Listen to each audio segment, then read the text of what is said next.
السلام علیکم ورحمۃ اللہ وبرکاتہ،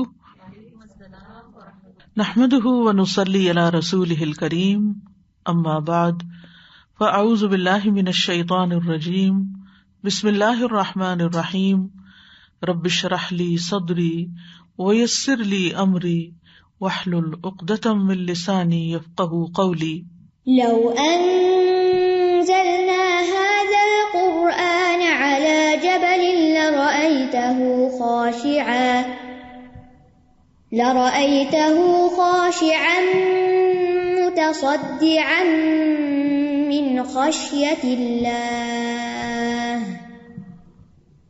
وتلك الأمثال نضربها للناس لعلهم يتفكرون۔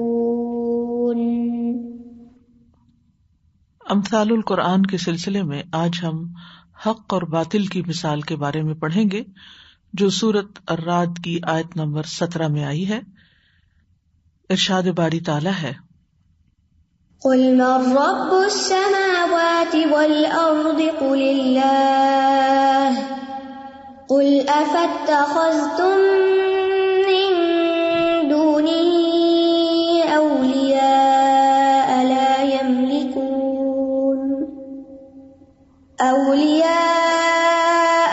يملكون لأنفسهم نفعا ولا ضرا قل هل يستوي الأعمى والبصير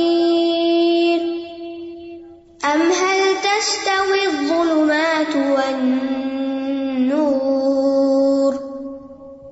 أم جعلوا لله شركاء خلقوا كخلقه فتشابه الخلق عليهم قل الله خالق كل شيء وهو الواحد القهار أنزل من السماء ماء فسالت أودية بقدرها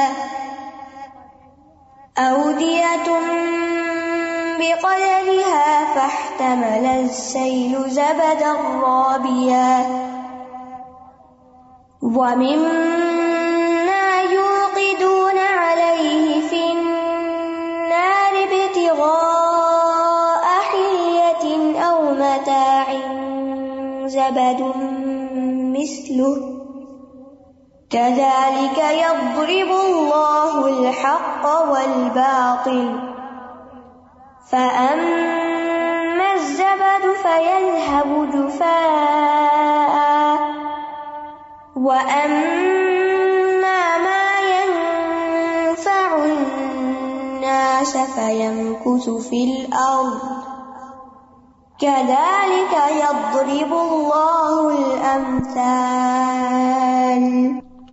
کہہ دیجئے، کیا پھر بھی تم نے اس کے سوا کچھ حمایتی بنا رکھے ہیں جو اپنے نفسوں کے لیے بھی کسی نفع اور نقصان کے مالک نہیں؟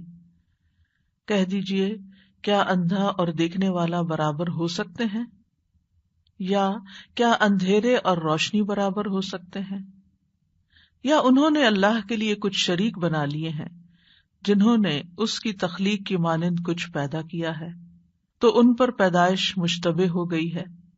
کہہ دیجئے، اللہ ہر چیز کا خالق ہے اور وہی اکیلا بہت زبردست ہے۔ اسی نے آسمان سے پانی اتارا تو وادیاں اپنے اپنے اندازے سے بہہ نکلی، تو سیلاب نے چڑھا ہوا جھاگ اٹھا لیا، اور ان چیزوں میں سے بھی جو وہ زیورات یا برتن حاصل کرنے کے لیے آگ پر تپاتے ہیں، اسی کی مانند جھاگ ہوتی ہے۔ اس طرح اللہ حق اور باطل کی مثال بیان کرتا ہے، تو رہا جھاگ تو وہ ناکارہ ہو کر چلا جاتا ہے، اور جو چیز لوگوں کو نفع دیتی ہے وہ زمین میں ٹھہر جاتی ہے۔ اللہ مثالوں کو اسی طرح بیان کرتا ہے۔ مثال کا سیاق و سباق کچھ یوں ہے کہ اللہ سبحانہ تعالیٰ نے سورۃ الرعد میں یہ مثال اللہ تعالیٰ کے اس قول کے بعد بیان کی کہ لہو دعوت الحق والذین یدعون من دونہ لا یستجیبون لہم بشیء الا کباسط کفیہ الی الماء لیبلغ فاہ وما هو ببالغه وما دعاء الکافرین الا فی ضلال. اسی کو پکارنا برحق ہے، اور وہ لوگ جو اس کے سوا اوروں کو پکارتے ہیں وہ ان کی پکار کا کچھ بھی جواب نہیں دیتے مگر اس شخص کی طرح جو اپنے دونوں ہاتھ پانی کی طرف پھیلائے تاکہ وہ اس کے منہ تک پہنچ جائے، حالانکہ وہ اسے پہنچنے والا نہیں، اور کافروں کی دعا محض گمراہی کی طرف ہی جاتی ہے. یہ حق اور باطل کے موضوع سے متعلق مثال ہے. اللہ سبحانہ تعالیٰ نے یہاں پر یہ بتا دیا کہ دو طرح کا پکارنا ہوتا ہے یا دو طرح کی دعوتیں ہوتی ہیں، ایک دعوت حق اور ایک دعوت باطل. اور اللہ کی دعوت ہی دعوت حق ہے، اللہ ہی حق کی طرف پکارتا ہے، لہو دعوت الحق، اور اسی کو پکارنا برحق ہے. اور اس کے علاوہ دوسرے شرکاء کو پکارنا یہ باطل کی دعوت ہے. اس کے بعد پھر حق و باطل کی مزید وضاحت کی گئی جو آیت نمبر 16 میں ہے. قل من رب السماوات والارض قل اللہ قل افاتخذتم من دونہ اولیاء. یعنی اللہ تعالیٰ یہ بات ثابت کر رہے ہیں کہ دنیا میں باطل بھی ہے اور حق بھی ہے، اور باطل ایک طرح سے گمراہی ہے کہ اللہ سبحانہ تعالیٰ کے ساتھ اوروں کو شریک ٹھہرایا جائے، اور حق کیا ہے کہ اللہ ہی اکیلا عبادت کا مستحق ہے، اس کا کوئی شریک نہیں. تو اللہ سبحانہ تعالیٰ اپنی ربوبیت کو ثابت کرتے ہیں. کل من رب السماوات والارض، یعنی ربوبیت کو ثابت کرنے کے ساتھ ساتھ یہ بات بیان کرتے ہیں. تو یہاں پر پھر یہ مثال آئی ہے اس موقع پر کہ حق اور باطل کو ایک حصی چیز کے ساتھ تشبیہ دی گئی ہے. یعنی حق ایبسٹریکٹ ہے، باطل بھی ایبسٹریکٹ ہے، تو اس کو سمجھانے کے لیے ایک مثال دی گئی ہے، اور ایک بہترین موقع پر یہ مثال آئی ہے جسے سب سمجھ سکتے ہیں.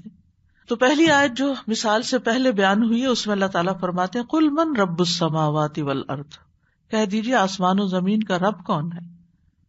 کیونکہ کفار مکہ کا عقیدہ یہ تھا کہ آسمان و زمین کا پیدا کرنے والا اللہ ہی ہے. تو ان کے ہاں یہ حقیقت اعتراف شدہ تھی، یعنی وہ مانتے تھے اس کو. قل اللہ، کہہ دیجیے کہ اللہ، یعنی اگر تم جانتے ہو کہ اللہ ہی آسمان و زمین کا خالق ہے تو پھر اس کو چھوڑ کر دیگر حمایتی کیوں بنا رکھے ہیں. قل افاتخذتم من دونہ اولیاء لا یملکون لانفسہم نفعا ولا ضرا. یعنی اگر اللہ کو خالق مانتے ہو تو پھر اس کے سوا دوسروں کو تم اپنا اولیاء کیوں بناتے ہو، کارساز، حمایتی، مددگار، کیونکہ وہ تو خود بھی اپنی جان کی نفع نقصان کے مالک نہیں. کہاں یہ کہ وہ اپنی عبادت کرنے والوں کے نفع نقصان کے مالک ہوں گے. یعنی اللہ کے سوا جتنی بھی مخلوق ہے غیر اللہ، وہ کسی بھی چیز کی مالک نہیں. یعنی یہ ایک مانی ہوئی حقیقت ہے، کیونکہ خالق اللہ ہے تو مالک بھی وہی ہے. جو مخلوق ہے وہ تو کسی اور کی ملکیت میں ہے، جو اس کا خالق ہے وہ ایبسولوٹ مالک نہیں ہو سکتی. اور جو شخص کسی چیز کے اوپر پورا اختیار نہ رکھتا ہو، اس کا مالک نہ ہو، تو وہ نفع نقصان کا بھی مالک نہیں ہوتا، اس سے کچھ فائدہ بھی نہیں پہنچتا. لہذا اس سے دعائیں کرنا، اس کا سہارا لینا، اس پہ توقعات رکھنا کہ وہ تمہارے لیے کچھ کرے گا، یہ ایک باطل نظریہ ہے. قل هل يستوي الأعمى والبصير، کہہ دیجیے کیا دیکھنے والا اور اندھا برابر ہو سکتے ہیں. یعنی جو شخص توحید پر ہے، جس کو پوری کائنات کے اندر اس بات کی نشانیاں نظر آ رہی ہیں کہ اللہ خالق ہے ان کا اور وہی ان کا مالک ہے، اور وہ دوسرا جو اس بات کی حقیقت سے اندھا بنا ہوا ہے، یہ دونوں برابر نہیں ہو سکتے. ام هل تستوی الظلمات والنور، یا اندھیرے اور روشنی برابر ہیں، یعنی شرک کا اندھیرا اور توحید کا نور بھی برابر نہیں ہے، حق اور باطل بھی برابر نہیں ہے. ام جعلوا للہ شرکاء، یا انہوں نے اللہ کے کوئی اور شریک بنا رکھے ہیں. خلقوا کخلقہ، کہ انہوں نے بھی کچھ ایسا پیدا کیا جیسے اللہ نے پیدا کیا. فتشابہ الخلق علیہم، تو تخلیق کا کام ان پر مشتبہ ہو گیا کہ کون سا کس نے بنایا. ایسا بھی کچھ نہیں، ہر چیز کا ہی خالق اللہ ہے. تو پھر کسی شک میں پڑنے کی کوئی گنجائش ہی نہیں. اس لیے اللہ سبحانہ تعالیٰ ان سب باتوں سے بہت بالا تر ہے جو اس کے ساتھ منسوب کی جاتی ہیں. قل اللہ خالق کل شیء وہو الواحد القہار، کہہ دیجیے اللہ ہی ہر چیز کا خالق ہے اور وہ ایک ہے، زبردست ہے، ہر چیز پر اسی کا حکم چلتا ہے، وہی قہار ہے. انزل، اسی نے، اسی نے سے مراد کون ہے؟ اللہ جو خالق کل شیء ہے، اسی نے انزل من السماء ماء، آسمان سے پانی اتارا ہے. آسمان اس کی ملکیت، پانی اس کی ملکیت. وہ جہاں سے چاہے نکالے، چاہے تو زمین سے نکالے، چاہے وہ آسمان سے اتارے. تو تم اپنی آنکھوں کے سامنے دیکھتے ہو کہ اوپر سے پانی برس رہا ہے. اور السماء سے مراد یہاں وہ ہیونز نہیں ہے، بلکہ سما سموف سے بلندی، یعنی کس طرح اللہ سبحانہ تعالی پانی جیسی ایک بھاری چیز کو اس بلندی سے تمہارے اوپر اتارتا ہے. یہ اللہ تعالیٰ کی قدرت کی کتنی بڑی نشانی ہے جو تمہاری آنکھوں کو نظر نہیں آتی. جب نظر نہیں آتی تو اسی لیے ان کو پھر اعمیٰ کہا گیا. اور یہاں آسمانی پانی سے مراد بارش کا پانی ہے. اور پانی کون اتارتا ہے؟ اللہ ہی اتارتا ہے جو واحد اور قہار ہستی ہے. اور پھر یہ کہ فصالت اودیۃ بقدرہا، جب پانی اترتا ہے، بارش اترتی ہے تو پھر کیا ہوتا ہے؟ وادیاں بہنے لگتی ہیں. وادی کہتے ہیں دو پہاڑوں کے درمیان کی جگہ کو. بقدرہا اپنے اپنے اندازے کے مطابق. اودیہ جو ہے یہ وادی کی جمع ہے، اور وادی ودیون سے ہے. ودیون کہتے ہیں پانی بہنا، اور پانی بہنے کی جگہ کو وادی کہتے ہیں. دو پہاڑوں کے درمیان کی خالی جگہ کو بھی وادی کہتے ہیں.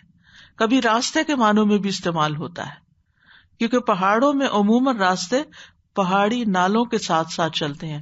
اگر آپ کو کبھی جانے کا اتفاق ہوا ہو پہاڑی علاقوں میں تو آپ نے یہ دیکھا ہوگا منظر کہ ساتھ ساتھ سڑک ہوتی ہے اور ساتھ ساتھ وہ نالے بہ رہے ہوتے ہیں، یا قدرتی راستے ان پانی کے بہاؤ کے ساتھ ساتھ ہی ہوتے ہیں. فصالت، سالہ یسیل السیل کا مطلب ہوتا ہے بہنا. وادیاں بہ نکلی، یعنی یہ ایک طرح سے مبالغہ ہے. یعنی کہنا تو یہ چاہیے تھا کہ پانی بہ نکلا، لیکن وہ پانی اس راستے سے یوں گزرتا ہے جیسے وہ راستہ ہی چل رہا ہو، راستہ چلتا ہوا نظر آتا ہے. بقدرہا، اپنے اندازے کے مطابق. یعنی ہر نالے نے، ہر وادی نے اپنے اندازے کے مطابق پانی لیا. کوئی نالا بڑا ہوتا ہے، کوئی جگہ زیادہ چوڑی ہوتی ہے تو وہاں پر زیادہ پانی کی مقدار سما جاتی ہے. کوئی چھوٹا ہوتا ہے راستہ تو وہاں پر پانی اسی کے مطابق بہ رہا ہوتا ہے، اتنا ہی سماتا ہے.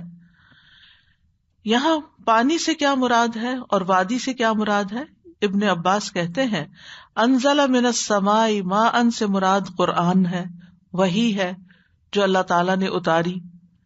اور پھر فصالت اودیۃ بقدرہا سے مراد وہ کہتے ہیں کہ اس سے مراد بندوں کے دل ہیں جن پر یہ بارش اترتی ہے، قرآن کا یہ علم اترتا ہے تو ہر کوئی اپنے ظرف کے مطابق لیتا ہے.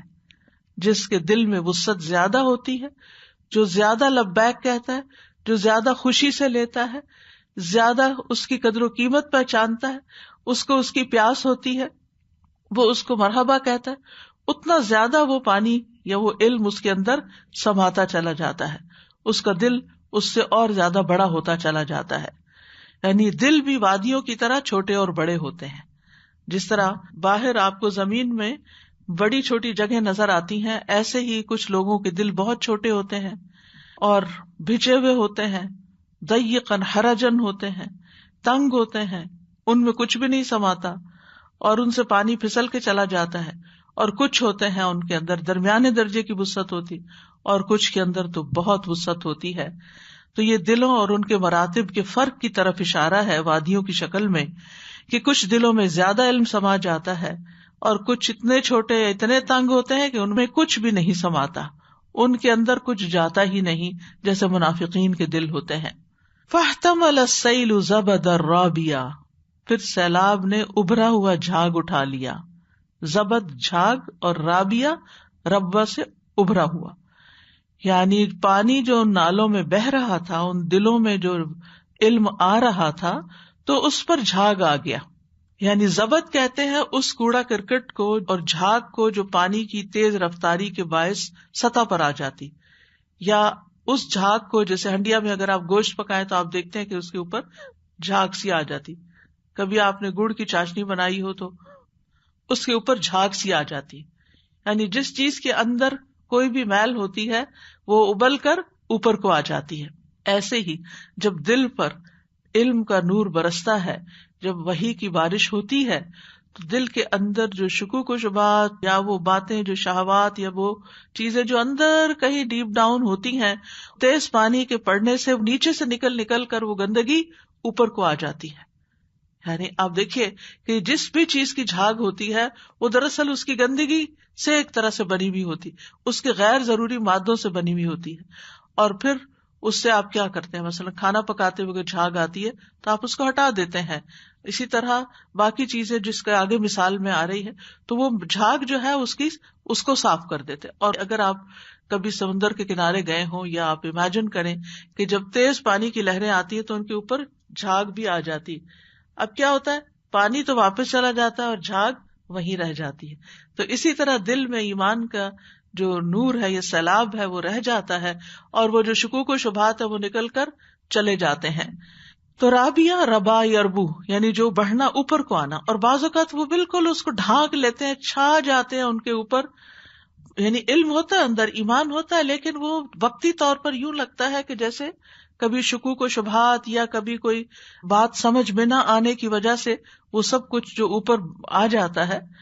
بعض اوقات پانی کے اوپر آپ دیکھیں جب پانی بہ رہا ہوتا ہے تو اس کے اوپر پتے، گھاس پھوس اور باقی چیزیں جو ادھر ادھر کا کوڑ کباڑ پہلے اس زمین کے اندر تھا وہ سارا اکٹھا ہو کے پانی کے ساتھ ساتھ اوپر آ جاتا ہے. یعنی اس قرآن کے علم سے پہلے ہمارے دلوں کے اندر جو کچھ بھرا ہوا ہوتا ہے، ادھر ادھر کے نظریات، خیالات، شکوک، وسواس، شبہات، شہوات وغیرہ جنہوں نے گھر کیا ہوا ہوتا ہے، وہ جب وہ بارش پڑتی ہے تو وہ اوپر اٹھنا شروع ہو جاتا ہے اور اندر سے دل صاف ہونے لگتا ہے. جیسے زمین بارش سے صاف ہونے لگتی ہے اور کوڑا کرکٹ اوپر کو آ جاتا ہے. تو یہ سب چیزیں جو اتنی اوپر آتی ہیں بعض اوقات وہ اس پانی کو ڈھانپ بھی لیتی ہیں یا اس کے کچھ حصے کو ڈھانپ لیتی ہیں. حدیث میں اس کے لیے غثا کا لفظ آتا ہے، غثا. اسی طرح قرآن مجید میں ایک اور جگہ پر بھی آتا ہے فَجَعَلَهُ غُثَاءً أَحْوَىٰ. اور یہ غثا کا لفظ کیا ہے؟ نبی صلی اللہ علیہ وسلم نے فرمایا ایک ایسا وقت آنے والا ہے کہ دوسری امتیں تمہارے خلاف ایک دوسرے کو بلائیں گی جیسا کہ کھانے والے اپنے پیالے پہ ایک دوسرے کو بلاتے ہیں. تو کہنے والے نے کہا کیا یہ ان دنوں ہماری قلت اور کمی کی وجہ سے ہوگا؟ آپ نے فرمایا نہیں، بلکہ تم ان دنوں بہت زیادہ ہو گئی، لیکن وَلَٰكِنَّكُمْ غُثَاءٌ كَغُثَاءِ السَّيْلِ، لیکن تم جھاگ ہوگے جس طرح کے سیلاب کا جھاگ ہوتا ہے.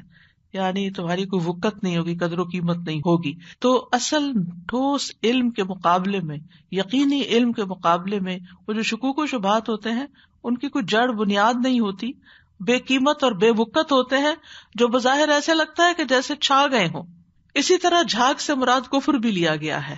یعنی جو لوگ اسلام لائے تو پہلے ان کے دلوں میں کفر تھا، شرک تھا یا کچھ اور تھا، تو وہ جب صاف پانی پڑا تو وہ سب کچھ اوپر اٹھ کے آ گیا نکلنے کے لیے. تو جھاگ جو ہوتی ہے یہ کمزور ہوتی ہے، وادیوں کے کناروں سے چپک جاتی ہے، ہوائیں اس کو دھکیل دیتی ہیں یا وہ بیٹھ ہی جاتی ہے، کمزور ہوتی ہے.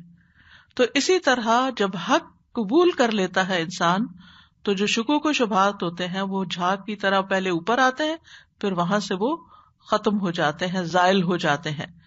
یعنی ایسا پانی جو خالص ہو وہ باقی رہتا ہے، جو حق ہوتا ہے وہ جمتا ہے، اور جو باقی چیزیں تھیں وہ ساری ختم ہو جاتی، کیونکہ وہ سب باطل ہوتا ہے، بیکار ہوتا ہے، غیر ضروری ہوتا ہے، جس نے ہمارے دلوں پہ قبضہ کیا ہوا ہوتا ہے. کیونکہ وہاں حق جو نہیں ہوتا، پانی جو نہیں ہوتا، علم جو نہیں ہوتا، جو وہ آتا ہے وہ نکلنا شروع ہو جاتے ہیں اور وہ پھر چلی جاتی ہے. آگے جا کے مزید آئے گا، کیونکہ باطل ہوتا ہے تو باطل کو تو جانا ہی ہوتا ہے. جب صحیح چیز آتی ہے، صاف چیز آتی ہے، تو پھر ناپاک چیز کو تو جانا ہی ہوتا ہے. اور یہ مائی مثال تھی، جیسے منافقین کی دو مثالیں دی گئی تھی نا، ایک مائی اور ایک ناری. تو یہاں اہل ایمان کے دلوں کی بھی دو مثالیں ہیں، ایک مائی ہے اور اب دوسری ناری ہے. وَمِمَّا يُوقِدُونَ عَلَيْهِ فِي النَّارِ، اور اس میں بھی جھاگ ہوتی ہے. اسی طرح جھاگ ان چیزوں پر بھی ابھر آتا ہے جن کو لوگ آگ میں پگھلاتے ہیں. یعنی وہ دھاتیں، معدنیات، سونا، چاندی، پیتل، لوہا، سیسا، جن کو آگ میں پگھلانے کے لیے گرم کیا جاتا ہے، تپایا جاتا ہے تاکہ ان سے زیورات بنائے جائیں یا کام کی دوسری چیزیں بنائی جائیں جو لوگوں کے لیے فائدہ مند ہیں، جیسے برتن ہیں، زرے ہیں، دھاتوں سے بنے ہوئے دیگر آلات ہیں. ابتغاء حلیۃ او متاع، حلیہ کہتے ہیں زیور کو، زینت کو. یعنی زینت حاصل کرنے کے لیے جو زیور بنایا جاتا ہے، افمن ینشأ فی الحلیۃ، جیسے قرآن میں ایک اور جگہ پر بھی آتا ہے، تو یہاں مراد ہے سونا چاندی سے بنایا ہوا زیور، او متاع، یا پھر فائدے کا سامان. متاع کہتے ہیں وہ سامان جس سے فائدہ اٹھایا جائے، ہر چیز جس سے لوگ فائدہ اٹھاتے ہیں اس کو متاع بولا جاتا ہے. یعنی لوہا، تانبا، سیسا، پیتل جس کو بھی پگھلایا جائے پھر ان سے برتن اور دیگر چیزیں بنائی جاتی ہیں جن سے فائدہ اٹھایا جاتا ہے. ان کے لیے بھی کیا ہوتا ہے، زبد مثلہ، ویسی ہی جھاگ اس پہ بھی اٹھتی ہے. یعنی جب سونے، چاندی، پیتل، سیسے کو پگھلایا جاتا ہے، اس کو خوب کھولایا جاتا ہے، تو اس کے اوپر بھی جھاگ آ جاتی ہے، جو اس کا میل کچیل ہوتا ہے نکل کے اوپر آتی ہے اور پھر اس کو نکال دیا جاتا ہے. تو حق کو باطل کو بیان کرنے کے لیے یہ دوسری مثال ہے کہ جس میں ہم دیکھتے ہیں کہ دھات اصل شکل میں باقی رہ جاتی ہے اور جھاگ دیکھتے دیکھتے ختم ہو جاتا ہے. یعنی سیلاب پر جھاگ کا سبب بھی مٹی ہے اور دھاتوں پر جھاگ کا سبب بھی مٹی ہوتی ہے، یعنی جو ان کے اندر مل جل جاتی ہے. کیونکہ یہ دھاتیں زمین سے نکالی جاتی ہیں تو ان کو جب نکالا جاتا ہے اور را شکل میں ہوتی ہیں تو ان کے اندر مٹی ملی ہوئی ہوتی ہے، اور جب ان کو ابالا جائے، آگ پہ رکھا جائے تو پھر کھرا کھوٹا الگ ہو جاتا ہے. یعنی جب ان کو تپش دی جاتی ہے تو کھرا کھوٹا ان کا الگ ہوتا ہے. تو دھاتوں سے مراد کیا ہے؟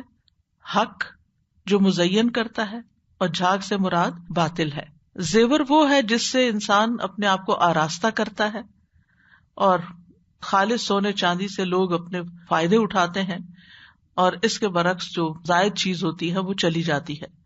اور ایک قول یہ بھی ہے، قرطبی نے لکھا ہے کہ سونے چاندی کے زیورات انسان کے بلند اور پاکیزہ اخلاق کی مثال ہیں. یعنی جب وہ دھات اندر پگھلی تو پھر اس سے کئی چیزیں نکلی، یعنی وہ علم آیا مشقت اور محنت سے، پھر اس کے جو ثمرات ہیں وہ جسم کے اوپر نظر آنے لگتے ہیں، اخلاق سے انسان سج جاتا ہے، اور اسی میں انسانوں کا حسن و جمال ہوتا ہے، یعنی حسن اخلاق میں، اور وہ نیک اعمال جس کے ساتھ وہ اپنے آپ کو سجاتے ہیں. یعنی جس طرح سونا چاندی کے زیورات عورتوں کی زینت بنتے ہیں اور اس کی بنا پر ان کی ایک قدر و قیمت بھی ہوتی. جو خاتون جتنا مہنگا زیور پہنے ہوتی ہے وہ اس کا ایک طرح سے اسٹیٹس سمبل بھی بن جاتا ہے. کذالک یضرب اللہ الحق والباطل، اسی طرح اللہ تعالیٰ حق اور باطل کو بیان کرتا ہے. یعنی ان مثالوں کے ذریعے حق اور باطل کی پہچان کرائی گئی ہے. یعنی حق اور باطل جب دونوں ملے جلے ہوں، گڈمڈ ہوں، مختلط ہوں، تو پھر وہاں پر باطل عموماً اس سے میل نہیں کھاتا، یعنی اس کے ساتھ رہتا نہیں ہے. اس کو جو ہی ایمان کی حرارت پہنچتی ہے، تپش پہنچتی ہے، سیلاب کی تیزی اس میں آتی ہے، علم کی کثرت ہوتی ہے، تو پھر وہ آہستہ آہستہ الگ ہونا شروع ہو جاتا ہے، چھٹ کر الگ ہوتا ہے. فَأَمَّا الزَّبَدُ فَيَذْهَبُ جُفَاءً، جہاں تک جھاگ کا تعلق ہے تو وہ خشک ہو کے ختم ہو جاتی ہے. مجاہد کہتے ہیں جفاءً کا معنی ہے جامد ہو کر. اجفأت القدر اس وقت کہتے ہیں جب ہڈیاں میں جوش پیدا ہوتا ہے، یہاں تک کہ اس کا جھاگ قائم ہو جاتا ہے اور پھر وہ اس کی تہ میں جم جاتا ہے. پھر اسی طرح جفا جو ہے وہ چیز بھی ہوتی ہے جس کو وادی کناروں کی طرف دھکیل دیتی ہے. اسی طرح ایک معنی یہ بھی کیا کہ وہ پھٹ کے ختم ہو جاتی ہے، یعنی اس کے اندر جو بلبلے سے ہوتے ہیں وہ سارے پھٹ جاتے ہیں اور اس کا کچھ وجود ہی نہیں رہتا. ایک معنی ابن عیسیٰ نے یہ کیا کہ وہ سطح زمین پر خشک ہو کر ختم ہو جاتی ہے، جیسے سمندر کی لہریں آتی ہیں ساتھ جھاگ بھی آتی ہے تو وہ اٹک جاتی ہے وہاں زمین پر، وہ وہیں مر جاتے، ڈائی ڈاؤن ہو جاتی ہے، وہ پانی واپس آ جاتا ہے سمندر میں. ایک اور معنی یہ کیا کہ ابن اسحاق نے کیا کہ وہ سطح زمین پر پھینک دی جاتی ہے، یعنی جھاگ اتار کے کہاں پھینکی جاتی ہے؟ نیچے پھینک دی جاتی ہے، ضائع کر دی جاتی ہے. یعنی یا تو وہ سوکھ جاتی ہے، یا وہ پھٹ جاتی ہے، یا وہ اتار کے پھینک دی جاتی ہے. تو جھاگ سے کسی قسم کی برکت کی، فائدے کی کوئی امید نہیں ہوتی. اسی طرح باطل بھی کمزور ہوتا ہے، اس میں کوئی برکت نہیں ہوتی، اس سے کوئی فائدہ نہیں ہوتا. اور جس طرح پانی زمین میں رک جاتا ہے اس سے زمین سیراب ہوتی ہے، نباتات اگتی ہے، اسی طرح حق والوں کے لیے باقی اور قائم رہتا ہے. وہ نیک اعمال کرنے لگتے ہیں، بالکل اسی طرح جس طرح پانی سے نباتات اگ رہی ہوتی ہیں تو ان کے اندر بھی کنٹینیوسلی گروتھ ہو رہی ہوتی ہے، اور وہ طرح طرح کی خوبصورت چیزوں سے، اخلاق سے، علم سے، حکمت سے سج رہے ہوتے ہیں. وَأَمَّا مَا يَنْفَعُ النَّاسَ فَيَمْكُثُ فِي الْأَرْضِ، تو جو چیز لوگوں کو فائدہ دیتی ہے وہ زمین میں ٹھہر جاتی ہے، یعنی حق باقی رہ جاتا ہے، جو پانی کی شکل میں یا سونے چاندی کی شکل میں ہوتا ہے، اور باطل جھاگ کی طرح ماند پڑ جاتا ہے، حق جم جاتا ہے، گڑ جاتا ہے، اور باطل کی خرابیاں کھل جاتی ہیں۔ ان الباطل کان زہوقا، باطل کو تو زائل ہی ہونا ہوتا ہے، جانا ہی ہوتا ہے۔ کذالک یضرب اللہ الامثال، اللہ تعالیٰ اسی طرح مثالیں بیان کرتے ہیں، یعنی اس مثال کی طرح جس کو اللہ تعالیٰ نے حق کے باقی رہنے کے لیے بیان کیا ہے اور باطل کے ختم ہونے کے لیے، اسی طرح اللہ تعالیٰ اور مثالیں بھی بیان کرتے ہیں تاکہ لوگ حقیقت کو جان لیں، ایمان لے آئیں، ہدایت حاصل کریں، ان کے اندر ایک کمال پیدا ہو، ان کی خوش بختی ہو، اور انہیں آئندہ کے لیے فائدے حاصل ہوں، دنیا میں بھی اور آخرت میں بھی۔ اور اب دیکھیے کہ یہ ایک بالکل حقیقت ہے کہ ان مثالوں کو جب ہم دیکھتے ہیں، وہ پورا منظر ہم امیجن کرتے ہیں، تو ہم دیکھتے ہیں کہ جو صاف ستھرا پانی زمین میں رہ جاتا ہے، پھر انسان پیتے ہیں، حیوان پیتے ہیں، طرح طرح کے اس سے فائدے ہوتے ہیں، فضا کے اندر ایک خوشگواری ہو جاتی ہے، بارش نہ ہو، پانی نہ ہو جس زمین پر، تو وہ بہت ڈرائینس ہوتی ہے۔ تو اسی طرح جو چیز فائدہ مند ہوتی ہے اسی کو بقا ہے، دنیا میں بھی اور آخرت میں بھی۔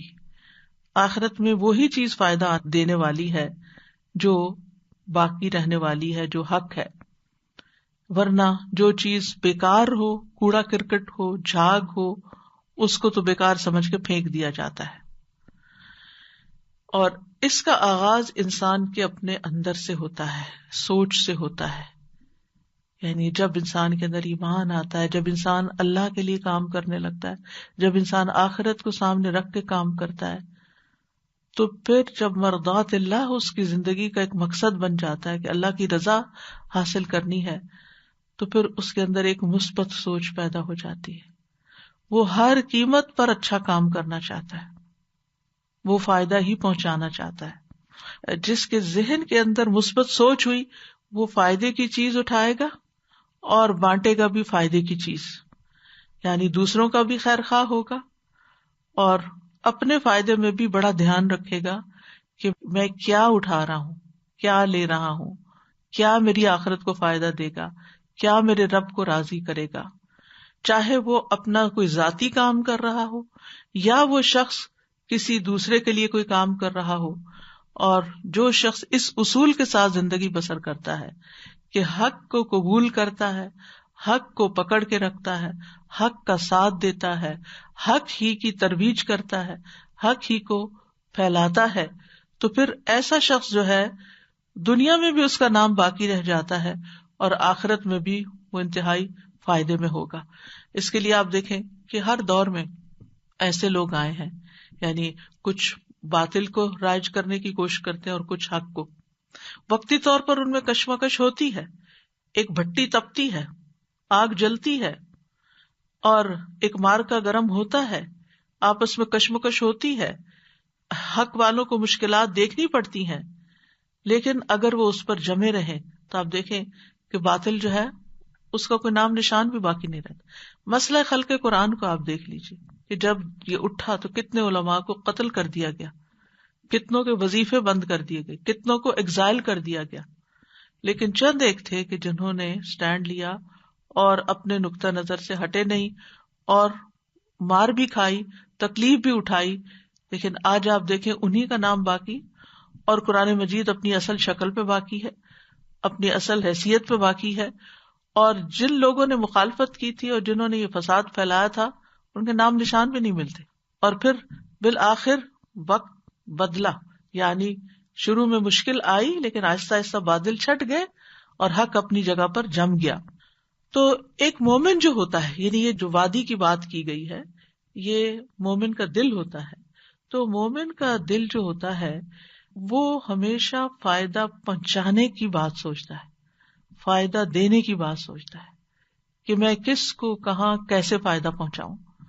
یعنی اسلام کی سب سے بڑی خوبی یہ ہے، یا اسلام کو سمجھنے کا مطلب یہ ہے کہ آپ دوسروں کے فائدے کے بن جائیں, اپنے کو بھی فائدہ دیں, کیونکہ جو کفر ہوتا ہے وہ اپنے لیے بھی ہلاکت خیز ہوتا ہے, نفاق خود کو بھی نقصان دیتا ہے. وما یخدعون الا انفسهم. اور اسی طرح شرک جو ہے وہ خود کرنے والے کے لیے نقصان دہ ہوتا ہے. لیکن جب انسان توحید پر ہوتا ہے, صحیح دین پر ہوتا ہے, اللہ کی خاطر کام کرتا ہے, تو پھر ہر وقت وہ یہ سوچتا ہے کہ میں کون سی نیکی کروں کہ مجھے فائدہ پہنچے, کس کے ساتھ کروں کہ اس کو فائدہ پہنچے. یعنی وہ ایسی مثبت سوچ کا مالک ہو جاتا ہے کہ جو ہر وقت یہی منصوبے بناتا رہتا. اچھا اس لمحے کون سا اچھا کام کر لوں, اب کون سا اچھا کام, اب کون سا نیکی کا کام ہے, اب میں کہاں کنٹریبیوٹ کر سکتا ہوں, کہاں اپنے آپ کو آفر کر سکتا ہوں, کس کو کیا دے سکتا ہوں, کس کے کیسے کام آ سکتا ہوں, کس کو کس مشکل سے نکال سکتا ہوں. تو یہ حق کی پہچان ہوتی. اس پر ہم سب کو اپنے آپ کو بھی اور اپنے دلوں کو بھی پرکھنا چاہیے. کیا قرآن کا علم حاصل کرنے کے بعد ہماری سوچ بدلی ہے یا نہیں, ہم فائدے کے بنے ہیں یا نہیں, ہم خیر پہنچانے والے بنے ہیں یا نہیں.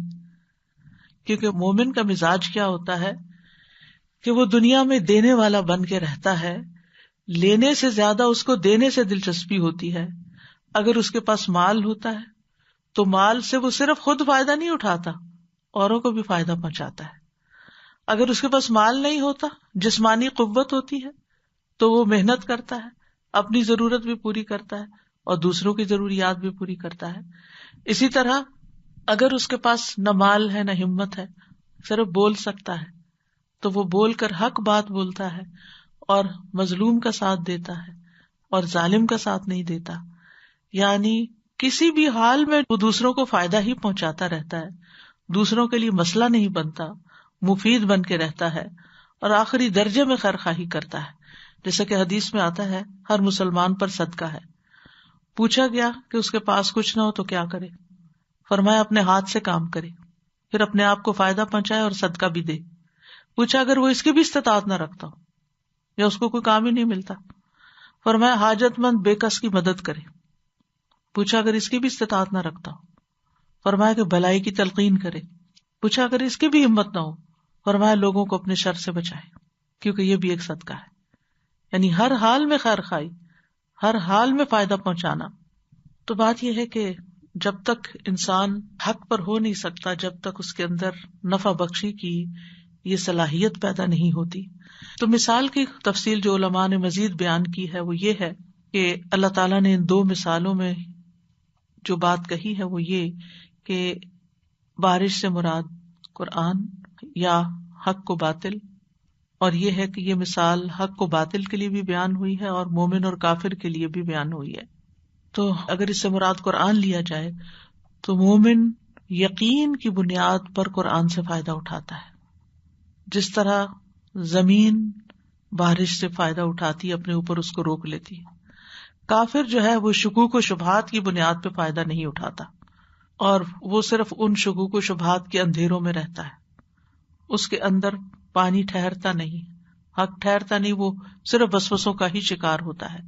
اس کی مثال حدیث میں کچھ یوں بیان کی گئی ہے. صحیح بخاری کی روایت ہے ابو موسیٰ اشعری سے, نبی صلی اللہ علیہ وسلم نے فرمایا اللہ تعالیٰ نے مجھے جو ہدایت اور علم دے کر بھیجا ہے اس کی مثال تیز بارش کی سی ہے جو زمین پر برسے. صاف اور عمدہ زمین تو پانی کو جذب کر لیتی ہے, جو مومن کا دل ہوتا ہے وہ اس کو قبول کر لیتا ہے, اور بہت سارا گھاس اور سبزہ اگاتی یعنی فائدہ پہنچاتی. جبکہ سخت زمین پانی کو روکتی ہے, پھر اللہ اس سے لوگوں کو فائدہ پہنچاتا ہے. یعنی کچھ لوگ خود کو فائدہ نہیں دیتے, اپنے اندر جذب کچھ نہیں کرتے, لیکن بہرحال دوسروں کو فائدہ دے دیتے ہیں.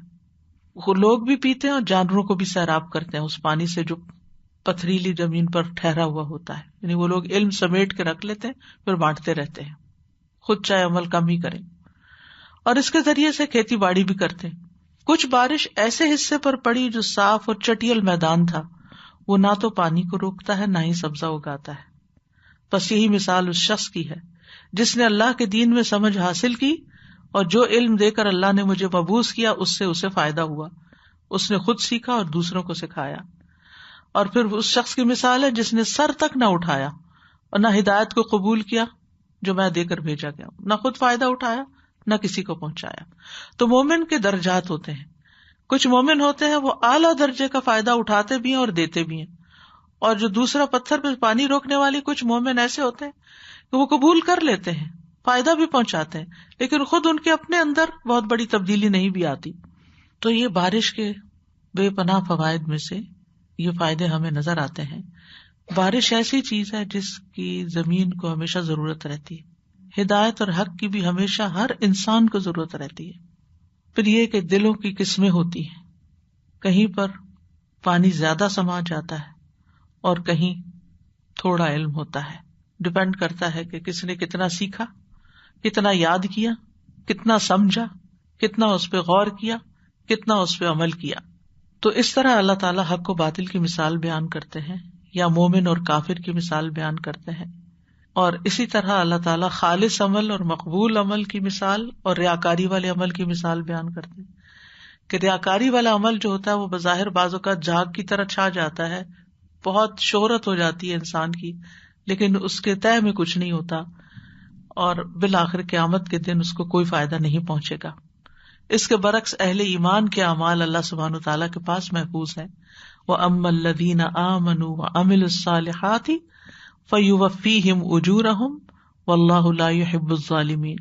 رہے وہ لوگ جو ایمان لائے اور انہوں نے نیک اعمال کیے تو وہ انہیں ان کے اجر پورے پورے دے گا. جہاں تک کفار کے اعمال کا تعلق ہے کہ کچھ عمل تو وہ بھی کرتے ہیں تو ان کا بدلہ ان کو دنیا میں ہی مل جاتا ہے، آخرت میں ان کے اعمال جو ہیں بیکار ہو جاتے ہیں، سراب کی طرح ان کے اعمال ہو جاتے ہیں. تو یہاں پر ایک ہی بارش سے دو چیزیں جو پیدا ہوئیں ان کا بیان ہے. ایک طرف ثابت قدمی ہے جو پانی کے ٹھہرنے کی وجہ سے ہے، اور دوسری طرف جھاگ ہے جو مرجھا کے ختم ہونے کی طرح. یعنی جھاگ پیدا ویسے خود سے نہیں ہوئی، پانی کے برسنے سے ہی ہوئی ہے. یعنی پانی کے برسنے سے کسی کے حصے میں جھاگ آئی اور کسی کے حصے میں صاف پانی آیا. اسی طرح خالص اور ناخالص انسان کی مثال بھی ایسے ہی ہے کہ کچھ جو ان کے اوپر آزمائشیں آتی ہیں وہ خالص ہوتے جاتے ہیں، جو آزمائشوں کی بھٹی میں وہ تپائے جاتے ہیں، ان کی میل کچیل الگ ہوتی چلی جاتی ہے. اور کچھ لوگ صرف دنیاوی فائدوں کی خاطر اسلام قبول کرتے ہیں، وہ آزمائشوں سے پیچھے رہتے ہیں، وہ قربانیاں نہیں کرتے، وہ حق کے لیے آگے نہیں بڑھتے. نتیجہ کیا ہوتا ہے کہ ان کا کھوٹ شامل ہی رہتا ہے اس سونے کے اندر یا چاندی کے اندر جس کو تپایا نہیں جاتا. اسی لیے اللہ تعالیٰ جس سے محبت کرتا ہے اس کو آزماتا ہے، امتحان میں ڈالتا ہے. اور اگر آپ اس بات کو سمجھ کر ہر تکلیف کے موقع پر یاد کر لیں تو خیر ہی خیر. ایسی ایسی باتیں آپ کو سمجھ میں آئیں گی، اپنی ایسی ایسی خامیاں نظر آنے لگیں گی، اپنی ایسی کوتاہیاں نظر آئیں گی، ایسی چیزیں جو آپ کرتے نہیں تھے اور اب مشکل آنے پہ آپ کو کرنی پڑی اور آپ نے کرنا شروع کر دی. یعنی حیرت ہوتی ہے بعض اوقات. مثلاً نماز کے بعد کے اذکار ہیں، اگر آپ نہیں کر رہے، جو مسنون اذکار ہیں، لمبے چوڑے اذکار کی میں بات نہیں کر رہے، لیکن آپ پر کوئی ایسی تکلیف آتی ہے کہ آپ پریشان ہو جاتے ہیں، آپ کسی علم والے کے پاس جاتے ہیں، آپ اس سے پوچھتے ہیں آپ مجھے کچھ بتائیں کیا کرنا چاہیے. تو ایسے میں جو صحیح علم والے ہوتے ہیں وہ باقاعدہ پوچھتے ہیں کہ آپ کے اعمال کا حال کیا ہے، کیونکہ ہر مشکل اس لیے آتی ہے کہ انسان عمل میں آگے جائے، کچھ غلط چیزیں چھوڑے اور کچھ اچھی چیزیں اپنائے. پوچھتے نماز پڑھتے ہیں؟ ہاں پڑھتا ہوں. خشوع سے پڑھتے ہیں؟ توجہ سے پڑھتے ہیں؟ نہیں، اتنی توجہ نہیں. آپ توجہ سے پڑھنا شروع کریں، خاص طور پر ایاک نعبد و ایاک نستعین اہدنا الصراط المستقیم. اللہ تعالیٰ آپ کو راستہ دکھائے گا، آپ مشکل سے نکل جائیں گے. یہ وظیفہ بتاتے ہیں. کوئی کہتا ہے کہ مجھے نظر لگ گئی ہے، تو آپ اس سے پوچھتے ہیں کہ اچھا آپ بتائیے کہ کیا آپ نماز کے بعد کے اذکار پڑھتے ہیں؟ کہتے ہیں بس کبھی کبھی پڑھ لیتا ہوں، کبھی مختصر پڑھ لیتا ہوں. کون کون سے پڑھتے ہیں؟ بس ربی اعیننی علی ذکرک و شکرک و حسن عبادتک، بس اتنا پڑھتا ہوں. آیت الکرسی نہیں پڑھتے؟ آیت الکرسی پڑھے. معوذات پڑھتے ہیں؟ نہیں، معوذات نہیں پڑھتے، معوذات پڑھے. 5 نمازوں میں ہر نماز کے بعد آیت الکرسی معوذات پڑھ کر ساتھ بسم اللہ ارقیق یا ایسی کوئی دعا شامل کر لیں، اپنے اوپر دم کریں. اب وہی معوذات جو آپ نے چھوڑے ہوئے تھے، ایک علم والے نے آپ کو یاد کرا دیے کہ یہ آپ ہر نماز کے بعد لازم کر لیں. صبح شام کی دعا میں تو ہیں ہی 3 بار، اور ہر نماز کے بعد اگر آپ پڑھ کے اپنے اوپر دمی کر لیتے ہیں، اپنا رکیہ ساتھ دن میں 5 دفعہ جو رکیہ کرے، اس کی نظر بھاگے گی کہیں یا نہیں؟ اس کی نظر نکلے گی یا نہیں؟ نکلے گی نا. سمپل علاج ہے. سنت میں ہر بیماری کا علاج ہے، ہر مسئلے کا علاج ہے. پھر اسی طرح توجہ سے اگر آپ دعائیں پڑھیں نا، کیونکہ ہوتا یہ ہے مثلاً آپ وسوسوں کا شکار ہو رہے ہیں، اس کی بھی دعائیں موجود ہیں.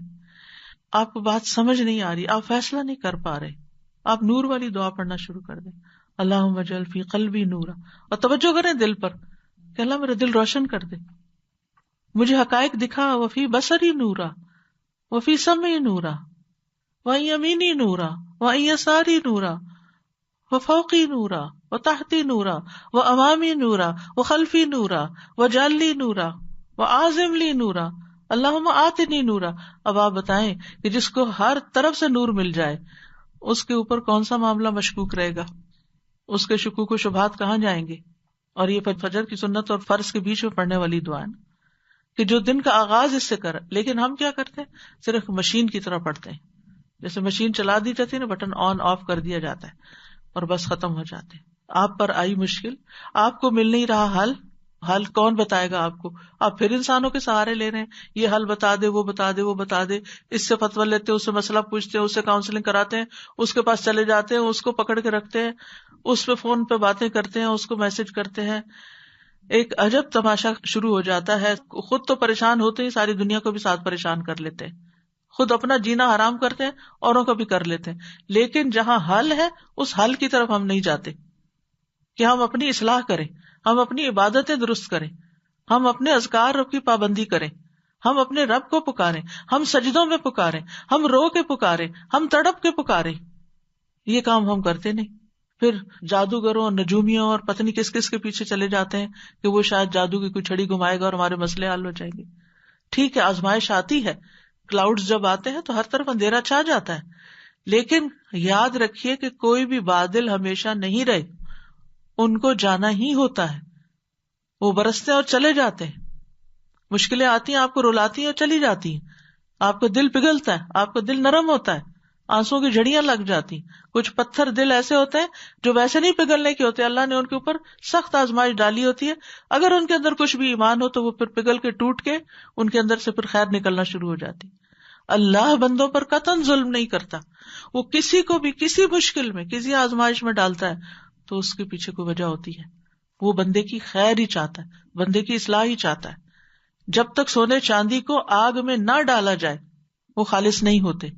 ہمارا ایمان بھی خالص نہیں ہوتا جب تک یا ایمان کے ساتھ کوئی نہ کوئی امتحان نہ ہو. کبھی انسان کے اپنے اندر سے نفس کی طرف سے امتحان ہوتا ہے، کبھی اولاد کی طرف سے ہوتا ہے، کبھی والدین کی طرف سے ہوتا ہے، کبھی شوہر کی طرف سے ہوتا ہے، کبھی بہن بھائیوں کی طرف سے ہوتا ہے. کبھی آپ دیکھتے ہیں نا زندگی میں کہ ساری چیزیں ٹھیک چل رہی ہوتی ہیں، کھانے پینے کو بھی ہے، چھت بھی ہے، بچے بھی ہیں، شوہر، ساری دنیا کی نعمتیں ہیں، پر چین سکون کوئی نہیں ہے. کہیں کمی ہے نا، کہیں کچھ کمی کر رہے ہیں، تبھی تو خلا ہے. تو اس کو ڈھونڈیں، اس کو تلاش کریں. نہیں سمجھ آ رہا، نور کی دعا پڑھیں، ہر نماز کے بعد پڑھنی شروع کر دیں. دیکھیں اللہ تعالیٰ آپ کو کیسے سامنے لا کے دکھائے گا کہ آپ کہاں کھڑے ہیں اور آپ کو کیا کرنے کی ضرورت ہے. اس لیے اللہ سبحانہ وتعالیٰ حق اور باطل کی مثال اور کیسے حق مضبوط ہوتا ہے اور جو میل کچیل ہوتی ہے وہ کتنی کمزور چیز ہوتی ہے جو نکل جاتی ہے اور انسان خالص ہونے لگتا ہے. تو اس مثال سے جو فوائد ہمیں حاصل ہوتے ہیں وہ یہ کہ حق غالب آ کے رہتا ہے. حق ہے اس لیے کہ وہ غالب آ کر رہے. جیسے سورۃ الانبیاء میں آتا ہے بل نقذف بالحق علی الباطل فیدمغہ فاذا هو زاہق، بلکہ ہم حق کو باطل پر پھینک مارتے ہیں تو اس کا دماغ کچل دیتا ہے، پس اچانک وہ مٹنے والا ہوتا ہے، یعنی ختم ہونے والا ہوتا ہے، زاہق. سورۃ الاسراء میں آتا ہے وقل جاء الحق وزہق الباطل ان الباطل کان زہوقا، کہہ دیجیے حق آ گیا، باطل مٹ گیا، باطل مٹنے ہی والا تھا. اللہ تعالیٰ باطل کو خود جھوٹا کر دیتا ہے.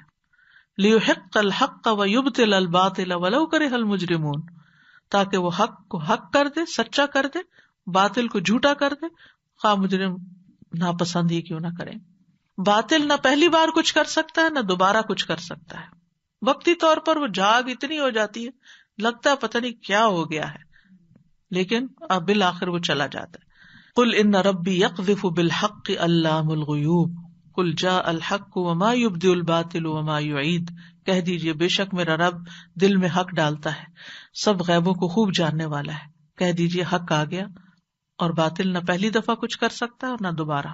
انبیاء اور ان کی اقوام کے درمیان حق کو باطل کے مار کے رہے، لیکن تاریخ بتاتی ہے کہ ہمیشہ اللہ سبحانہ تعالیٰ نے انبیاء کو دنیا میں بھی سرخرو کیا، اور اگر کبھی ان کا قتل ہو گیا یا ان کے ساتھ دنیاوی ترقی اس طرح نہیں لگی، ان کا نام باقی رہا اور آخرت میں ان کے بلند درجات ان کو نصیب ہوئے، اور ان کو تکلیف دینے والے جو ہیں وہ مر مٹ گئے، ختم ہو گئے دنیا میں بھی، اور آخرت میں بھی ان کا کوئی ٹھکانہ نہیں ہوگا. تو بعض اوقات مار کا طول پکڑ جاتا ہے، لیکن حق بات اپنا اثر رکھتی ہے. اور کبھی باطل اتنا زیادہ ہو جاتا ہے، اندھیرا اتنا ہوتا ہے کہ لوگ مایوسی کی طرف آ جاتے ہیں اور اپنے آپ کو شکست خوردہ محسوس کرتے ہیں. تو ایسے موقع پر انسان کو ان آیات کے ساتھ اپنے آپ کو تسلی دینی چاہیے، بار بار تکرار کرنا چاہیے. تو یاد رکھیے کہ حق اور باطل کے درمیان جو کشمکش ہوتی ہے نا، ایک اندر ہوتی ہے انسان کے اور ایک باہر ہوتی ہے. کبھی انسان کے اندر بھی نفس کھینچ رہا ہوتا ہے، شیطان کھینچ رہا ہوتا ہے، اور دوسری طرف جو فرشتہ مقرر ہے ہمارے اوپر وہ ہمیں خیر کی طرف بلا رہا ہوتا ہے. کیونکہ جہنم جو ہے وہ خواہشات سے لپیٹ دی گئی ہے، تو شیطان کیا چاہتا ہے کہ خواہشات پہ چل کے میرے پیچھے چل کے ادھر ہی میرے ساتھ رہے. اور بعض اوقات انسان کے نفس کو کچھ ایسی چیزوں سے محبت ہو جاتی ہے جو اس کے لیے ایک ایڈکشن کی شکل اختیار کر لیتی ہے، جن سے پھر نکلنا انسان کے لیے مشکل ہو جاتا ہے. تو اللہ سبحانہ تعالیٰ بعض اوقات پھر ایسی مشکل ڈالتا ہے کہ اس محبت کو نکالتا ہے اور اس کی جگہ پر خیر کی محبت، اپنی محبت ڈالتا ہے. تو حق طاقتور ہی ہے، اگرچہ باطل وقتی طور پر کیوں نہ غالب آتا نظر آ رہا. اہل ایمان کے لیے اللہ نے غلبے کی بہت سی بشارتیں دی ہیں. اللہ تعالیٰ اپنے ہر کام پر غالب ہے. واللہ غالب علی امرہ ولکن اکثر الناس لا یعلمون. اللہ حق کو ثابت کرتا ہے اور ایمان والوں کی مدد کرتا ہے. ابراہیم علیہ السلام کی مثال ہمارے سامنے ہے کہ کس طرح پوری قوم کے سامنے ڈٹ گئے، اور پھر اللہ نے کیسے مدد کی. قلنا یا نار کونی بردن وسلاما علی ابراہیم.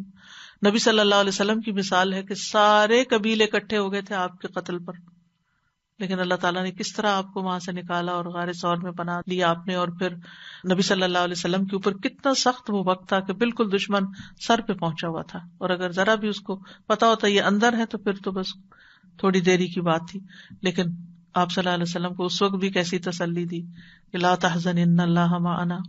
اور پھر یہ ہے کہ اللہ سبحانہ تعالیٰ کی کتاب کے آگے بھی باطل نہیں ٹھہرتا.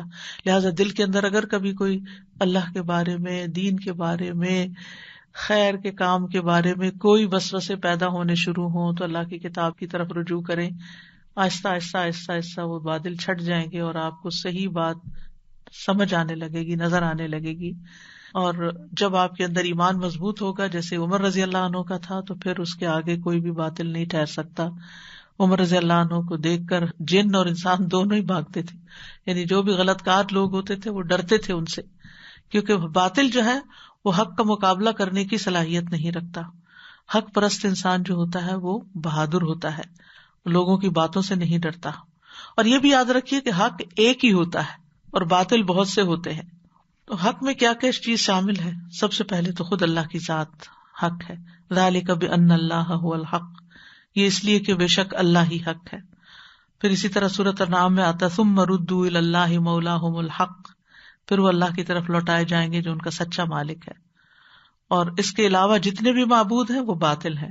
وَأَنَّ مَا يَدُونَ مِن دُونِهِ هُوَ الْبَاطِلُ، غیر اللہ کے سہارے سب باطل ہیں. پھر یہ کہ اللہ کی کتاب حق ہے. ذَلِكَ بِأَنَّ اللَّهَ نَزَّلَ الْكِتَابَ بِالْحَقِّ تِلْكَ آیَاتُ اللَّهِ نَتْلُوهَا عَلَيْكَ بِالْحَقِّ، تو قرآن حق ہے. پھر اللہ سبحانہ تعالیٰ نے جو بھی کام کیے، جو تقدیر بنائی، وہ سب بھی حق. اللہ کی بات بھی حق ہے. وَتَمَّتْ كَلِمَةُ رَبِّكَ صِدْقًا وَعَدْلًا. پھر اسی طرح اللہ کے وعدے بھی سچے ہیں. یا ایھا الناس ان وعد اللہ حق. پھر انبیاء کو حق دے کر بھیجا گیا ہے. رسول اللہ صلی اللہ علیہ وسلم حق لے کر آئے ہیں، آپ کی ہر بات حق تھی. عبداللہ ابن عمرو ابن العاص کہتے ہیں میں نے کہا اللہ کے رسول، میں آپ سے باتیں جو سنتا ہوں انہیں کیا لکھ لیا کروں؟ آپ نے فرمایا ہاں. میں نے پوچھا رضامندی اور ناراضگی کی حالت میں سبھی؟ آپ نے فرمایا ہاں، کیونکہ میری زبان سے حق کے سوا کچھ نہیں نکلتا. تو آپ کی باتیں بھی حق ہیں. لیکن حق کو اور باطل کو قبول کرنے کے اعتبار سے لوگوں کی کچھ اقسام ہیں. اللہ کے جو بندے ہوتے ہیں، جو اللہ کے اوپر ایمان رکھتے ہیں، وہ حق قبول کر لیتے ہیں، حق بات کو سنتے ہیں. والذی جاء بالصدق وصدق به اولئک هم المتقون. لیکن دوسری طرف جو باطل پرست ہوتے ہیں ان کو حق پسند نہیں آتا، چونکہ خواہشات ان کے دل کے اوپر چھائی ہوئی ہوتی ہیں اور وہ ان سے نکلنا نہیں چاہتے، لہذا وہ حق کے اوپر باطل کو ترجیح دیتے ہیں اور حق اور باطل کی آمیزش کر دیتے ہیں تاکہ اپنے آپ کو تسلی دیں کہ ہم حق پر ہیں. یعنی اندر وہ باطل بھی ہوتا ہے اور اس کے ساتھ تھوڑا سا حق ملا کے اس کا ملغوبہ بناتے ہیں، جس کے بارے میں فرمایا گیا وَلَا تَلْبِسُوا الْحَقَّ بِالْبَاطِلِ. پھر اسی طرح یہ ہے کہ کرنے کے کام یہ ہیں کہ انسان کو ہمیشہ حق اور سچائی کی تلاش میں رہنا چاہیے، حق کو پہچاننا چاہیے، اسے قبول کر لینا چاہیے. حق کو قبول کرنے میں سب سے بڑی رکاوٹ جہالت ہے، لہذا علم حاصل کرنا چاہیے. ابن تیمیہ کہتے ہیں جب لوگ نبوت کے نور سے منقطع ہو جاتے ہیں، نبوت کے نور سے کٹ جاتے ہیں، تو وہ فتنوں کے اندھیروں میں پڑ جاتے ہیں اور بدعات اور جھگڑے پیدا ہوتے ہیں اور لوگوں کے درمیان شر واقع ہو جاتا ہے. پھر یہ ہے کہ حق کو قبول کرنے میں خواہشات رکاوٹ بنتی ہیں، لہذا نفس کی اتباع سے بچنا چاہیے، یعنی نفس کی پیروی نہیں کرنی چاہیے. نبی صلی اللہ علیہ وسلم نے فرمایا کہ میں تمہارے بارے میں 2 چیزوں سے ڈرتا ہوں، لمبی آرزو اور خواہشات کی اتباع. جہاں تک لمبی آرزو کا تعلق ہے تو وہ آخرت کو بھلا دیتی ہے اور خواہش نفس جو ہے وہ حق سے روکتی ہے. حق کیوں نہیں قبول کرنے تھے؟ کیونکہ خواہش اندر وہ اس کو واپس کرتی ہے. اسی طرح تکبر بھی حق قبول کرنے کے راستے میں رکاوٹ ہے. وَجَحَدُوا بِهَا وَاسْتَيْقَنَتْهَا أَنفُسُهُمْ ظُلْمًا وَعُلُوًّا. انہوں نے ظلم اور تکبر کی وجہ سے انکار کیا، حالانکہ دل اچھی طرح یقین کر چکے تھے. اور کرنے کا کام یہ ہے کہ ہمیں ایک دوسرے کو بھی حق کی تلقین کرنی چاہیے. اسی طرح اور کرنے کا کام یہ ہے کہ اپنے آپ کو فائدہ مند بنائیں. جب فائدہ مند بنیں گے تو خود کو بھی فائدہ دیں گے اور دوسروں کو بھی فائدہ پہنچائیں گے. آئیڈل لائف نہیں گزاریں، آئیڈیل گزاریں، یعنی جھاگ بن کے نہیں رہیں بلکہ فائدہ مند چیز بن کے رہیں. مشکلات سے گھبرائیں نہیں، ان میں اللہ سبحانہ تعالیٰ کو پکاریں اور یاد رکھے کہ مشکلات انسان کو چمکانے کے لیے آتی ہیں، نکھارنے کے لیے آتی ہیں، بہتر بنانے کے لیے آتی ہیں. اور ساتھ یہ کہ اللہ سبحانہ تعالیٰ سے دعائیں کرتے رہیں کہ اللہ تعالیٰ ہمیں حق دکھائے، حق ہمارے دل میں جم جائے اور ہم حق پر ہی چلتے رہیں. اللہم لک الحمد انت قیم السماوات والارض ومن فیہن وَلَكَ الْحَمْدُ لَكَ مُلْكُ السَّمَاوَاتِ وَالْأَرْضِ وَمَنْ فِيهِنَّ وَلَكَ الْحَمْدُ أَنْتَ نُورُ السَّمَاوَاتِ وَالْأَرْضِ وَلَكَ الْحَمْدُ أَنْتَ الْحَقُّ وَوَعْدُكَ الْحَقُّ وَلِقَاؤُكَ حَقٌّ وَقَوْلُكَ حَقٌّ وَالْجَنَّةُ حَقٌّ وَالنَّارُ حَقٌّ وَالنَّبِيُّونَ حَقٌّ وَمُحَمَّدٌ صلی اللہ علیہ وسلم حق وَالسَّاعَةُ حق. اللہ سبحانہ وتعالیٰ اس سارے حق کو ہمیں پوری طرح سمجھنے کی توفیق عطا فرمائے اور اس کو حق ماننے کی توفیق عطا فرمائے اور ہمیں حق کے رستے پہ چلنے کی توفیق عطا فرمائے. اللہم رب جبرائیل و میکائیل و اسرافیل فاطر السماوات والارض عالم الغیب والشہادہ انت تحکم بین عبادک فیما کانوا فیہ یختلفون اہدنی لما اختلف فیہ من الحق باذنک انک تہدی من تشاء الی صراط مستقیم.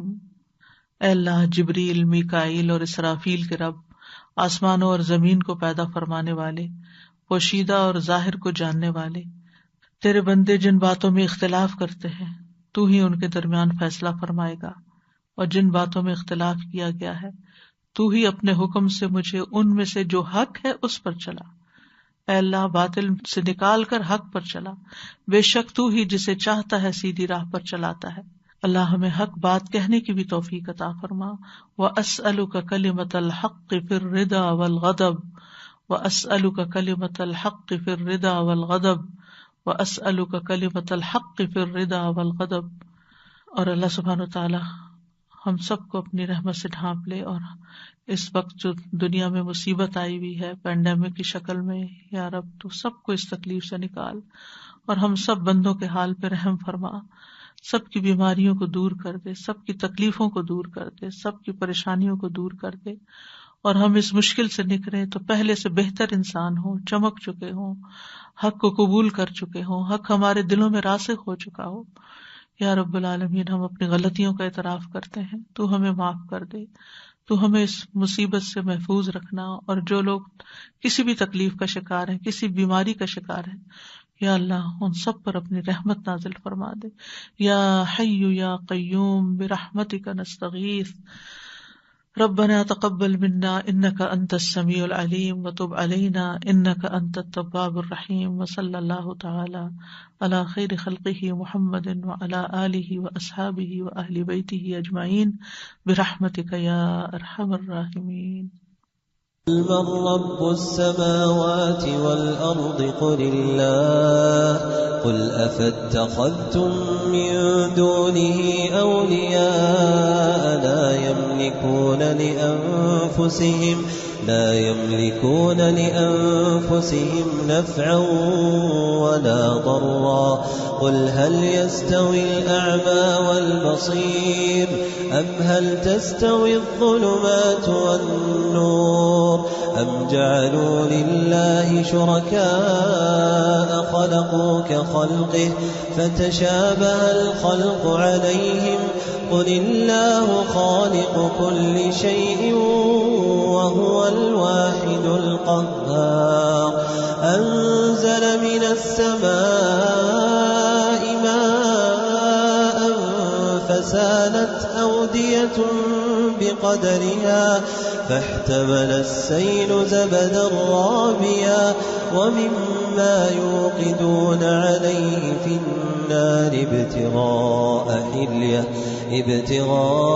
حلية أو متاع زبد مثله كذلك يضرب الله الحق والباطل فأما الزبد فيذهب جفاء وأما ما ينفع الناس فيمكث في الأرض كذلك يضرب الله الأمثال۔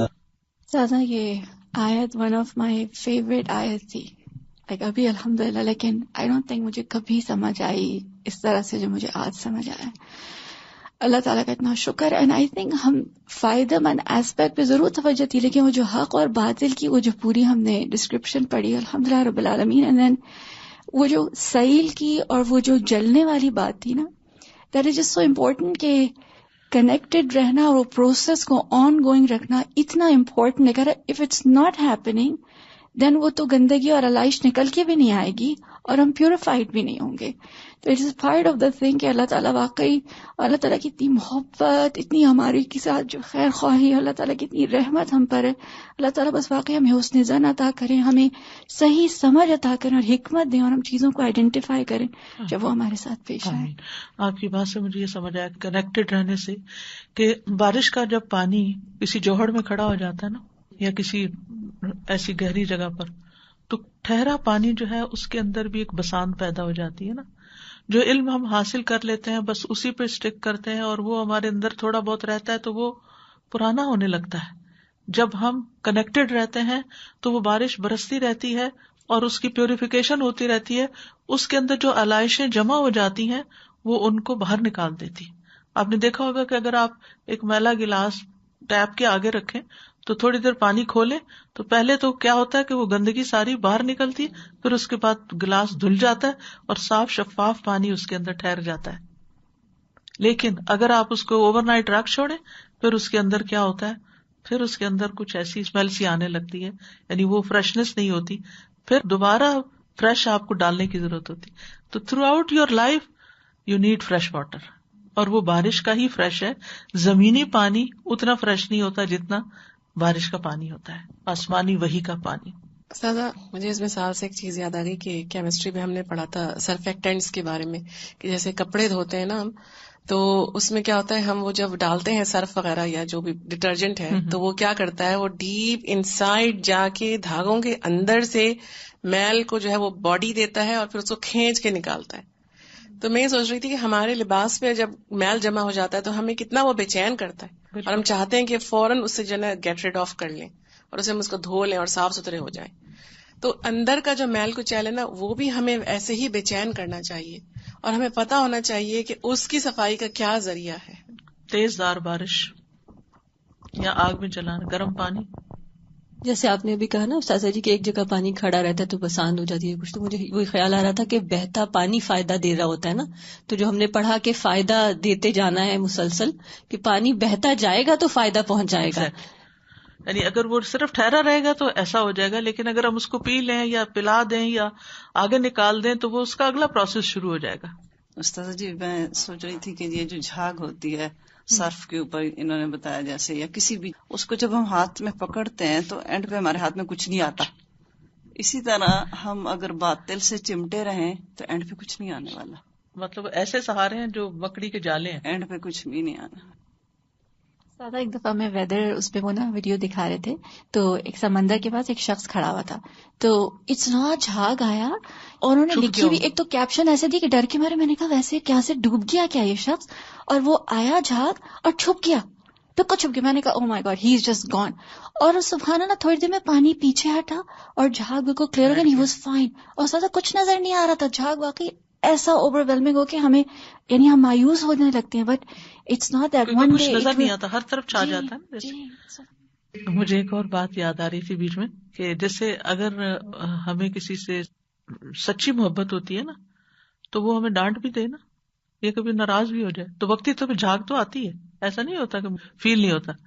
مجھے اپنے والد سے بہت محبت تھی اور اگر کبھی تھوڑا سا بھی ان کے چہرے پہ فرق ہوتا تو بہت زیادہ مجھے فیل ہوتا تھا کہ یہ اس طرح.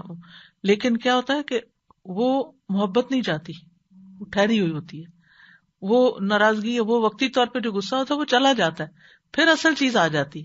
اس کے برعکس اگر کسی سے نفرت ہو نا تو وقتی طور پہ اگر کوئی خوش آمدی کلمات کہہ بھی دے نا تو وہ ٹھہرتے نہیں ہیں. وہ جو اصل وہ دوسرے کی وہ نفرت ہے نا وہ جمی رہتی ہے. تو جو حق ہے نا، جو سچ ہے نا، اس نے ٹھہرنا ہی ٹھہرنا ہے. جو چیز جینوئن ہے نا، اگر آپ کے اندر اخلاص ہے نا اور اگر آپ سچے ہیں نا اپنے کاز میں، اپنے مشن میں، اپنے کسی بھی چیز میں، تو پھر یہ ہو نہیں سکتا کہ وہ جمے نا، اس نے ٹھہرنا ہے.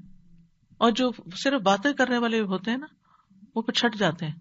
کیا کہتے ہیں فصلی کبوتر جو ہوتے ہیں، یہ فصل آتی ہے تو وہ بھی آ جاتے ہیں اور جو فصل جاتی ہے تو وہ بھی چلے جاتے ہیں. منافقین کا یہی حال تھا، کلما اضاء لهم مشوا فیہ. بلکہ میں ایک اسکالر کو سن رہی تھی تو وہ اس آیت کو اس آیت سے ایکسپلین کر رہے تھے کہ یعنی کہ منافق جو ہوتا ہے وہ جب روشنی ہوتی ہے تو چلتا ہے اور پھر اندھیرا چھا جاتا ہے. تو جو حق اور باطل ہے نا، جو حق والا بندہ ہے نا وہ ہر حال میں چلتا رہے گا، چاہے اندھیرے آئے چاہے روشنی ہو، اس نے چلنا ہی چلنا ہے، اس نے رستہ نہیں چھوڑنا. وآخر دعوانا ان الحمد للہ رب العالمین. سبحانک اللہم وبحمدک اشہد ان لا الہ الا انت استغفرک واتوب الیک. السلام علیکم ورحمۃ اللہ وبرکاتہ.